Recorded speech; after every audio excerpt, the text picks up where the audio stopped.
Steven, arrête s'il te plaît, j'ai jamais pu encadrer Michel Legrand. Salut c'est nos ciné, votre rendez-vous avec le cinéma qui entend déjà les moqueries, les petites mesquineries de ceux qui aiment chercher dans notre vision du 7e art des facilités, voire des mauvaises habitudes, par exemple celle qui consisterait, on nous l'a déjà fait remarquer, à avoir une attitude des plus indulgentes envers le cinéma espagnol, là où nous n'aurions que mépris pour les productions françaises. Alors certes, mais c'est tout de même pas de notre faute si ce qui se fabrique de l'autre côté des Pyrénées est souvent bien plus intéressant que ce qu'on bricole tristement chez nous. C'est donc sans aucun regret que nous allons prêter nos flancs rebondis, en tout cas les miens, à la critique en consacrant cet épisode à El Reino, avec un quatuor de fiers conquistadors de la pellicule. Julien Dupuis, salut Julien. Salut Thomas. David Honora, buenos dias David. Si, buenos dias. Julie Lebaran, salut Julie. Salut Thomas. Et Stéphane Moïsaki, salut Stéphane. Salut Thomas. C'est nos ciné épisode 187 et c'est parti.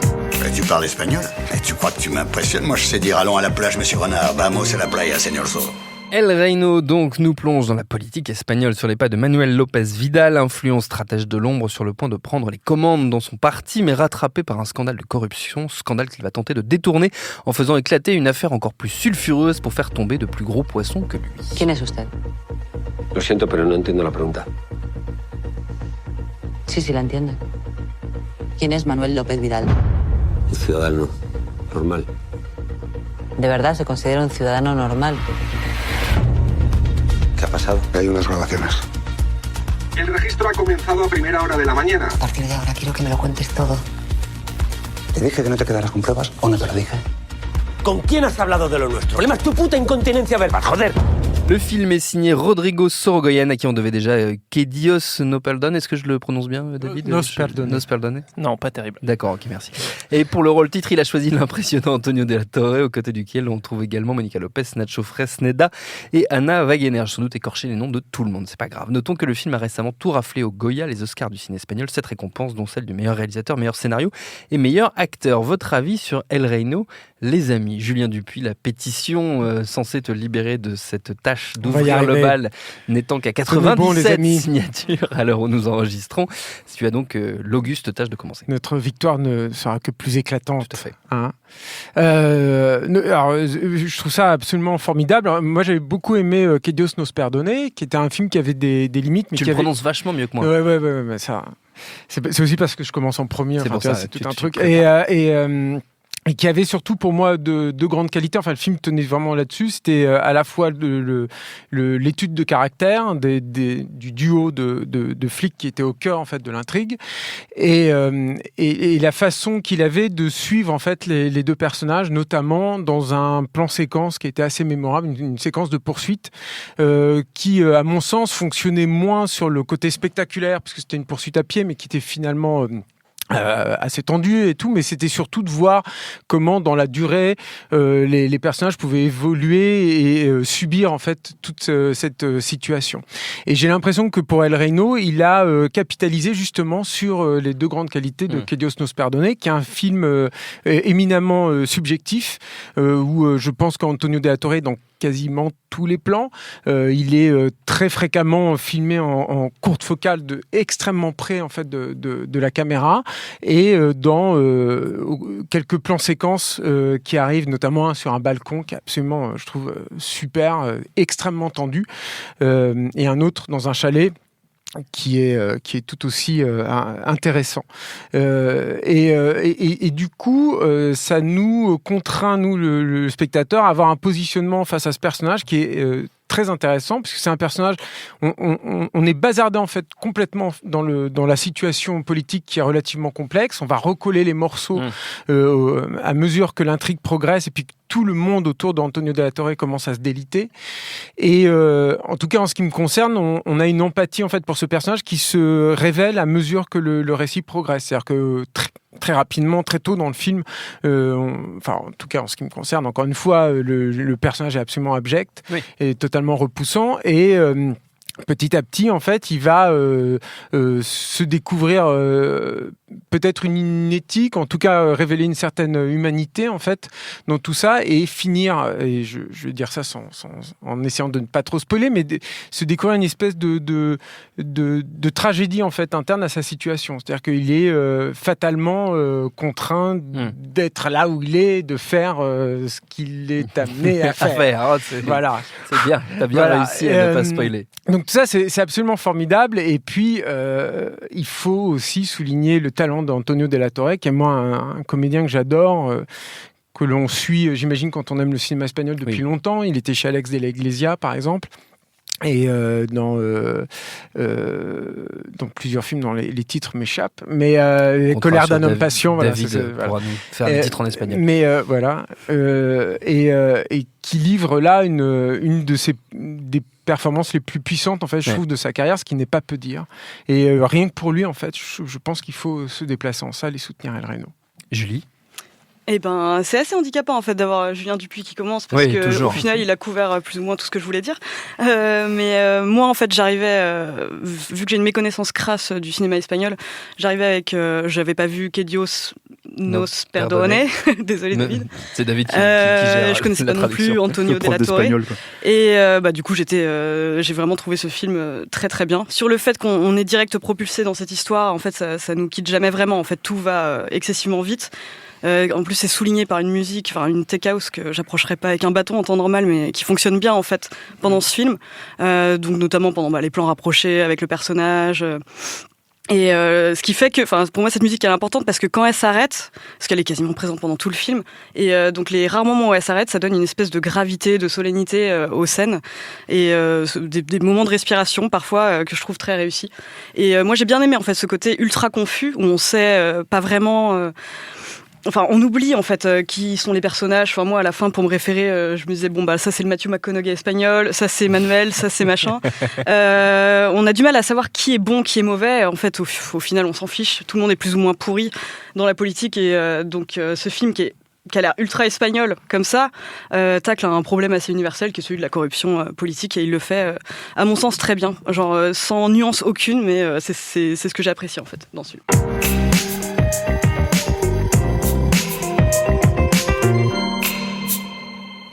C'est nouveau ça. On a des petites virgules au milieu de l'émission. Je vous expliquerai après. Ah d'accord. Non alors justement parce David, puisqu'on parle de musique, moi je trouve que c'est ce qui m'a un peu gêné dans le film. Pardon, mais qui êtes-vous? Pourquoi vous parlez français? Non, je vais pas tout faire en espagnol. Je sais que nul. Je sais que je suis écouté du côté de Grenada, de Valencia, bon. Mais on va parler français parce que c'est un podcast français et que j'ai énormément de fièvre. Je suis très fatigué pour vous dire. Ouais, mais on essaye de le vendre en Espagne là. Je me mouche dans des mouchoirs verts. Hein. Vous savez, si vous m'écoutez, que c'est grave. Non, ce que je voulais dire, c'est que la musique, moi, je trouve que elle est utilisée de manière un peu abusive pour surjouer, à mon sens, de manière artificielle le rythme. Et en fait, je me suis presque pris au jeu de me dire qu'est-ce que ça donnerait exactement la même séquence découpée de la même manière, avec une autre musique, et à mon sens on se retrouverait avec quelque chose de beaucoup plus plan-plan. Et autant je trouve que sur certains passages qui sont en fait très denses en information et avec un découpage un peu plus haché, ça fonctionne bien, mais je trouve que trop souvent dans le film, cette musique qui est en plus, je trouve, insupportable, est un cache-misère pour jouer la densité du film. Et en fait, j'aurais pu du coup me retrouver un peu énervé par tous ces éléments-là si j'avais pas été rattrapé par, je dirais, le dernier tiers du film, et surtout les deux grandes dernières séquences. Il y en a une première en fait qui commence dans une station-service, et rien que le décor, la manière dont il est filmé, la manière dont il utilise à la fois la lumière des néons à l'extérieur, l'éclairage à l'intérieur, comment il va trouver une toute petite fenêtre dans les toilettes pour en faire sortir le personnage, et toute la séquence de poursuite en voiture qui s'ensuit, tout ça est extraordinairement maîtrisé. Et quand tu faisais la comparaison en introduction avec le cinéma français, en fait, sur des sujets équivalents, il y en a eu un récemment. Je pensais notamment au film dont j'oublie le titre, mais sur l'affaire Clearstream, avec Jean Dujardin, l'enquête. On retrouve pas du tout ce genre de virtuosité de mise en scène, et on est sur un truc plan-plan parce qu'il y a beaucoup d'informations et qu'on est sur un sujet extrêmement compliqué en termes de corruption, d'implication des différents pouvoirs politiques. Et rien que ce moment est éblouissant. Et en fait, tu passes d'un moment de mise en scène hyper élaboré avec des grands angles et du travail sur la lumière la nuit, enfin jusqu'à la fin de la fumée dans la lumière des phares. Enfin, il y a des idées vraiment marquantes d'un point de vue visuel. Et après tout ça, on a une dernière séquence qui est sur un plateau télé, qui du coup est dans un décor beaucoup plus exigu et avec des choix de plans et un choix de découpage plus basique et plus simple. Et là encore, je trouve que la scène est virtuose et extrêmement bien construite. Donc, c'est quand même une forme de cinéma qui réussit sur des sujets qui pourrait appeler de la mise en scène plan-plan, réussit à être extrêmement ambitieux et rien que pour ça, je trouve que ça vaut le coup. Et je rejoins par ailleurs ce que disait Julien sur l'acteur principal qui porte complètement le film et là-dessus, je pense qu'on est à peu près tous d'accord pour dire qu'il est assez extraordinaire. Mais je trouve que par-dessus ça, il y a une vraie ambition de mise en scène et ça vaut le déplacement. Stéphane ? Ouais, moi je pense que c'est même le point important du film. En fait, c'est l'aspect sensitif de cette mise en scène. C'est-à-dire qu'il y a, moi je suis sensible en général au grand angle, en fait, aux courtes focales, parce que c'est sensible tout court, on peut dire. Oui, mais surtout aux courtes focales, en l'occurrence, parce que c'est un truc qui est finalement, je trouve assez peu employé finalement au cinéma, de manière aussi impactante en fait là dans le film. Ce qui est assez impressionnant, c'est qu'en fait il utilise ça, donc effectivement il colle au basque d'Antonio de la Torre, mais il utilise ça en fait pour à un moment donné mettre en perspective ce que toi en tant que spectateur tu peux ressentir vis-à-vis du personnage. Alors comme Julien, et comme tout le monde je pense à cette table, c'est un enculé qui pour moi en fait n'a pas vraiment d'excuses et surtout en fait qui n'est pas vraiment rattrapé par même à la fin en fait. Justement c'est ça qui est intéressant avec la scène finale. Mais voilà. Pas de véritable rédemption. Sauf que c'est pas joué en fait comme dans le cadre d'un vrai thriller. C'est-à-dire que le film est un thriller parce qu'il est filmé comme un thriller. Et en fait c'est aussi ça le point d'intérêt du film, parce que sinon c'est un film politique à la base. Et alors moi, au bout de 20 minutes, j'ai littéralement lâché les enjeux, on va dire, politiques au sens strict du terme, c'est-à-dire qu'ils ont fait quoi, c'est quoi les trucs. Et en fait, je pense qu'ils essayent même pas vraiment de te donner des clés là-dessus. Je pense qu'ils s'en foutent complètement. Tu sais même pas de quel parti il est, quelles sont ses convictions politiques. Et en fait, finalement, c'est des enjeux à hauteur d'homme et c'est des enjeux à hauteur de politicard en fait, c'est-à-dire vraiment c'est comment est-ce qu'on va jouer de la carte avec ce mec que je connais depuis X années qui pouvait pas m'encadrer et comment je vais essayer de le retourner pour l'autre qui est censé être mon père spirituel, etc. Et jouer sur tout ce que tu peux avoir comme information sur eux pour les retourner et les récupérer pour toi et se sortir de cette merde dans laquelle le personnage principal s'est foutu quoi. Enfin c'est foutu et on l'a foutu parce que vraiment c'est ça les problématiques de la règle du jeu quoi.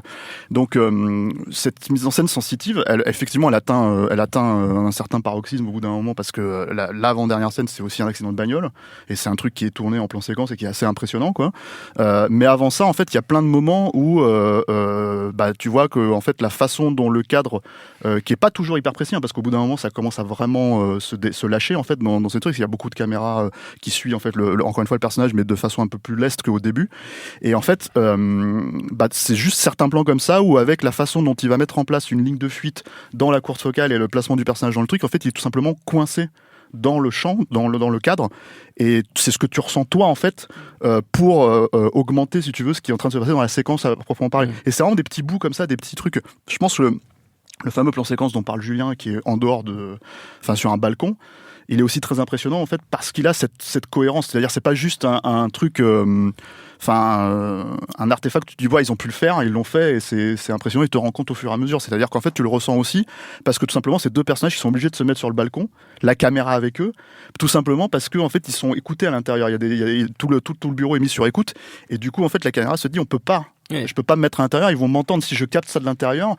Si on filmait ça de cette manière-là, le spectateur se dirait automatiquement mais moi je suis là en fait, j'entends tout ce que les mecs peuvent entendre. Donc en gros voilà, et c'est ça les idées en fait de mise en scène qui sont assez je trouve assez fortes dans le film.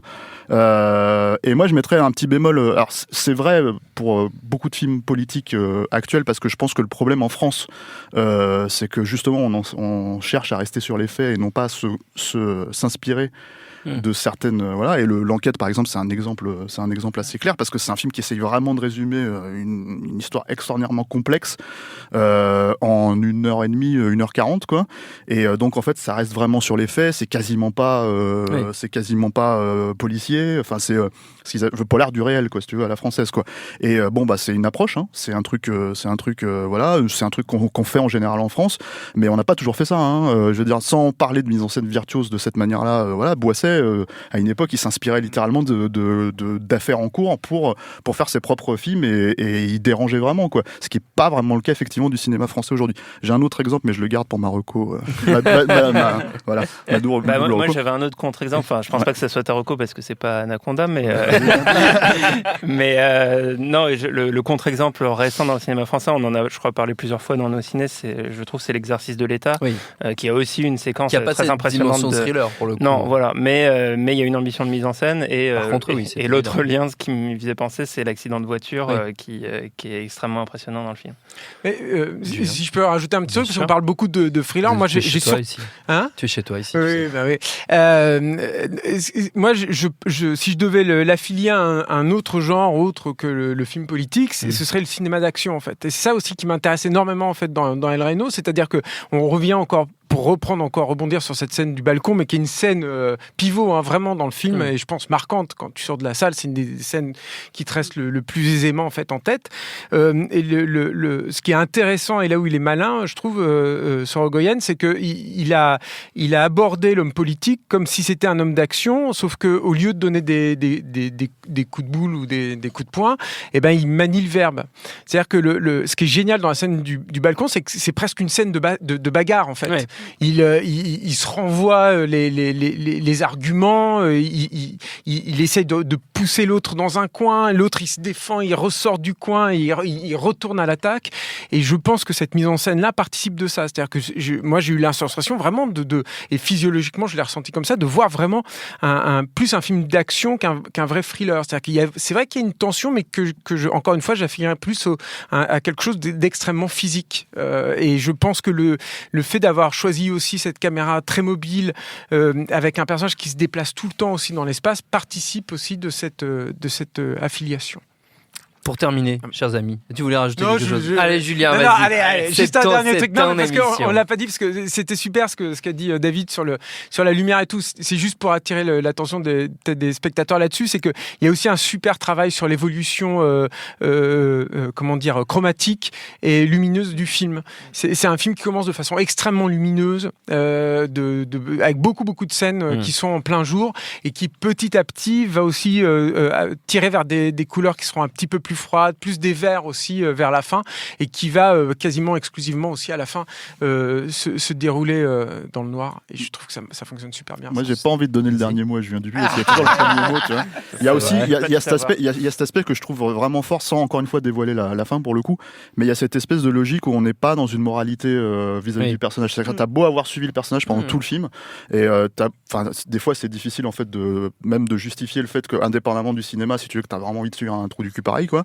Ouais. Et le truc, c'est que le film te donne pas du tout cette excuse-là, y compris en fait, même si tu penses qu'il va aller dans cette direction-là. C'est ça qui est vachement intéressant, c'est que du coup, à la fin, en fait, ça renvoie dos à dos un système qui profite de lui-même, quoi, en fait, qui s'auto-alimente et dont les personnages de la scène font partie, tu vois. Donc le truc, c'est que c'est intéressant, je trouve, et c'est un truc que je pense qu'on a du mal aussi à faire en France pour le coup, de pas avoir une logique de moralité sur ce genre de personnages-là, quoi, et de se dire c'est pas tous pourris, hein, c'est juste non, j'ai pas envie de te sauver. Juste parce que t'es le héros de mon film. Voilà. Il y a quand même j'ai un truc à rajouter. C'est le tour de Julie. Chacun son tour. Non, mais c'est vrai que par rapport à la morale ou l'absence de morale des personnages, il y a ce truc assez fascinant où tous ont l'air plus ou moins convaincus d'être moins pourris que les autres. Donc nous, en fait, on suit quand même ce gars qui arrive quasiment à s'auto-persuader que il est moins pourri que les autres, donc du coup, il va les faire tomber, quitte à ce que lui il tombe aussi. Et il y a Et en fait, c'est dur à dire sans trop dévoiler la scène de fin, mais il y a un truc qui, pour moi, en fait, porte tout le message du film, c'est qu'il y a un côté grande confusion où on oublie complètement ce qu'on fait, on est trop occupé à pointer l'autre, quitte à être complètement hypocrite, et sans jamais s'arrêter en fait pour se poser des questions sur ses propres agissements, quoi. Et ça, je trouvais ça vraiment très fort dans la scène de fin. Voilà. C'est bon, tout le monde a rajouté son petit mot. Ouais, David veut dire un petit mot pour nos auditeurs espagnols. David, très bien, rien à rajouter. Petit mot pour nous. Allez le voir. Moi, de l'autre côté des j'attends la Pyrénées. reco, je suis bon élève. Ok, très bien, c'est bien, super. Donc on va passer effectivement aux recommandations d'usage, hein, comme on dit. On peut rester dans le cinéma espagnol, mais vous n'êtes pas obligé. Vous savez que c'est un moment de liberté. David, comme tu as été extrêmement sage durant cette émission, tu as le droit de commencer. Du coup, pour ma reco, je vais faire justement une infidélité à mon public espagnol en recommandant un film italien. On va encore perdre des auditeurs. Auquel j'ai un peu pensé parce qu'il y a plusieurs, j'y trouve plusieurs points communs. C'est Enquête sur un citoyen au-dessus de tout soupçon d'Elio Petri. C'est un film de 70 avec Gian Maria Volonté, que vous avez vu par ailleurs dans quelques westerns.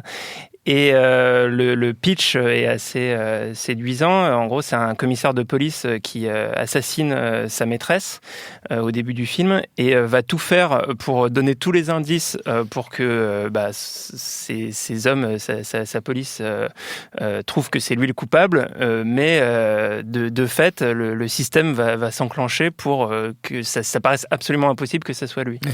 Et donc on suit, pareil, on est complètement collé à son personnage pendant tout le film, et puis on suit toute sa manipulation, et puis il y a des montées en puissance. Et puis par ailleurs, il y a aussi une utilisation peut-être abusive de la musique. C'est une superbe BO d'Ennio Morricone. Comment tu peux dire ça? Mais moi, le score est extraordinaire et porte complètement le film, mais pour le coup, c'est de la meilleure musique, à mon sens, que ce qu'il y a dans El Reino. Ah oui, ça, c'est pas difficile. Hein. Julie? Moi, ma recommandation, dans le genre politicien, médias, tous pourris, ça va être Des hommes d'influence, donc de Barry Levinson, qui raconte l'histoire du président des États-Unis qui est accusé d'abus sexuels, en fait, juste avant sa réélection. Et donc, son spin doctor, qui est incarné par Robert De Niro, et toute son équipe vont essayer de divertir l'attention des électeurs et des médias en créant une fausse guerre dans un pays dont tout le monde n'a rien à faire. Là, en l'occurrence, c'était l'Albanie. Et ils vont monter tout un truc, dont une espèce de faux documentaire avec une jeune Kirsten Dunst et un chaton pour apitoyer les masses. Et c'est vraiment très bien et très drôle. Julien, tu as même emmené ta reco dans ton sac à dos. Écoutez ça. Voilà, ça se pose là quand même, quoi. Non, t'as entendu, Quentin? Bon. En fait, c'est le 12e opus des coffrets ultra collector de Carlotta. C'est-à-dire qu'ils sortent ces coffrets extrêmement volumineux qui sont accompagnés en général d'un livre. Enfin, toujours d'ailleurs, d'un livre, toujours, ouais. Et avec des très belles copies et puis des super suppléments. Et le dernier, il est magnifique, c'est Network de Sidney Lumet, qui est peut-être moins un film sur la politique qu'un film sur les médias, même si bon, les deux sont un peu, tu es bien placé pour le savoir, n'est-ce pas? Tout à fait. Les deux sont intrinsèquement liés quand même, de façon assez malsaine d'ailleurs. Nous aussi, on est pourris comme voilà, exactement. Quoi. Et alors déjà, il y a le plaisir de revoir le film dans une super belle copie. En plus, il y a un excellent documentaire qui était inédit en France, je crois. Alors, je ne sais pas s'il était passé sur des chaînes câblées, mais sur Sidney Lumet, qui nous a quittés il n'y a pas très longtemps. Puis l'homme est toujours passionnant à écouter. Et ce qui est génial de Network, c'est que c'est un film qui a été fait dans les années 70, mais qui reste incroyablement d'actualité, alors que les médias ont quand même vraiment énormément évolué depuis, ils se sont beaucoup dégradés, et on dit souvent, alors c'est un peu une banalité à sortir, mais sur des grands films comme ça qui sont prophétiques, là je trouve que c'est vraiment le cas, c'est-à-dire que c'est génial de revoir Network aujourd'hui pour avoir une espèce de recul sur ce qui peut éventuellement se passer aujourd'hui, y compris à l'heure des réseaux sociaux, parce que tu te dis qu'on le referait aujourd'hui, on aurait exactement les mêmes problématiques, on aurait exactement les mêmes finalités, on aurait exactement le même type de déviance chez les différentes catégories de personnages. Alors, contrairement à El Reino, c'est pas du tout un film subjectif, c'est presque un récit choral en fait, Network, mais il y a des personnages qui sont particulièrement bien écrits aussi dedans, à tel point qu'on pourrait presque le qualifier, pour le coup, parce qu'on parlait de thriller et de film d'action pour El Reino, là, Network, il y a un petit côté presque film de monstre. C'est-à-dire que c'est des monstres qui peuvent être créés par le système médiatique. Il y a un monstre qui est interprété par Faye Dunaway, qui est hallucinant dans le film. Alors, apparemment, ça a été une tannée sur le tournage, Faye Dunaway, comme souvent. Mais elle a été particulièrement difficile sur Network. C'est une notoriété publique. Mais elle est géniale dans le film. Elle est, en quelque sorte, l'incarnation de de la nouvelle télévision, on va dire ça comme ça. Et je vous invite aussi à revoir, si vous l'avez déjà vu, alors il faut le voir le film, je pense, et sinon à le revoir sous ce prisme-là, parce que je pense que ça peut révéler quelques trésors insoupçonnés, peut-être. Peut-être, Stéphane. Ouais, on parle de trésors. On parlait du cinéma français. Et moi, il y a un film que j'aime bien récemment, en fait, de ces 10 dernières années, en fait, qui est Une affaire d'État d'Éric Valette, qui n'est pas vraiment un film politique au sens strict du terme, en fait, mais qui utilise justement en fait cette toile de fond pour faire un film d'action avec ça, quoi. Et du coup, bon, bah, il y a comment dire, il y a quand même, enfin, il traite quand même du sujet de la France-Afrique et ce genre de choses, tu vois. Donc ça fonctionne assez bien. Donc ça, je le recommande parce que c'est un exemple de thriller français en fait politique, quoi. Et je crois savoir que Éric Valette se joint à moi pour vous recommander Anaconda parce qu'il est très fan aussi. Voilà, donc voilà, j'en étais sûr. Et donc voilà, bah, c'est une double reco. J'ai cru que ça allait passer par un autre film français récent qui parle de la France-Afrique et qui s'appelle Black Snake. Ouais, mais ça marche pas. Ça a été un peu plus. Mais non, mais c'est parce que tout le monde dit ouais, mais Anaconda c'est bon, mais je suis pas tout seul à aimer Anaconda, on est d'accord. Non, bien sûr. Éric Valette aussi. Voilà. Beaucoup de gens respectent Luis Loza, a raison. Notre temps est écoulé. Merci à tous les quatre. Merci à Quentin, la technique, à Juliette pour la préparation. Binge.audio pour toutes les infos utiles. On vous dit à très vite. Je préfère partir plutôt que d'entendre ça, plutôt que d'être sourd. Binge.